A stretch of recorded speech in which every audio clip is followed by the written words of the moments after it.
Our Bible says that in order for a nation to prosper, their leaders have to serve Israel, that the blessings for the nations are inextricably linked to their relationship with Israel, who is blessed by God. God began a relationship with Abraham and formed a covenant with him that would be eternal. Those who bless you, Abraham, I'm going to bless. Those who curse you, I'm going to curse. And Abraham literally became the mediator of blessings for all nations. And so what was set up back then is true today. We see that as a nation steps in and supports Israel and takes care of Israel, they prosper. We've watched that in Israel's modern history.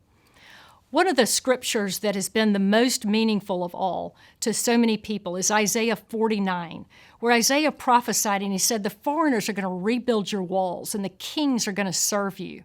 Though in anger I struck you, O Israel, but with great compassion I will lead you back. And the kings are going to come in procession through your gates. For the nation that will not serve you will perish from the earth. This is a very sharp warning.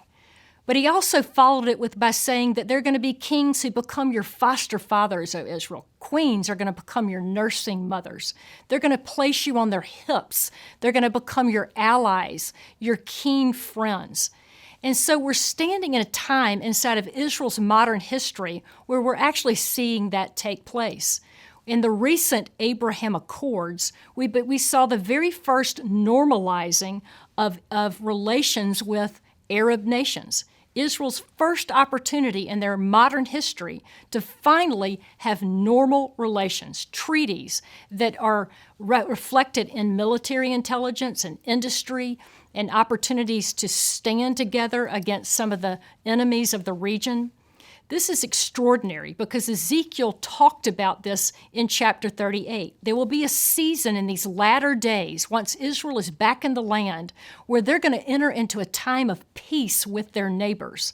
In other words, there's going to be a conglomerate of Arab nations that actually ally themselves to Israel, just like the verses predicted out of the book of Isaiah. I suggest that as we're inside this 40-day fast, that we come alongside these newfound treaties between the United States, Israel, and the Arab nations. It's a time like no other. These are in an embryonic stage. They need support. They need prayer around them. Because what is going to happen as a result of this is God's going to continue to increase Israel on the earth, to be a light to the nations. He's going to increase them militarily, technology, in the spiritual realm, and all of these things must come to the fore in these last days. I'm excited to be on this 40-day journey with you as we stand on the walls of Jerusalem and we look at the region and recognize that God is doing something between the Arab nations and Israel today.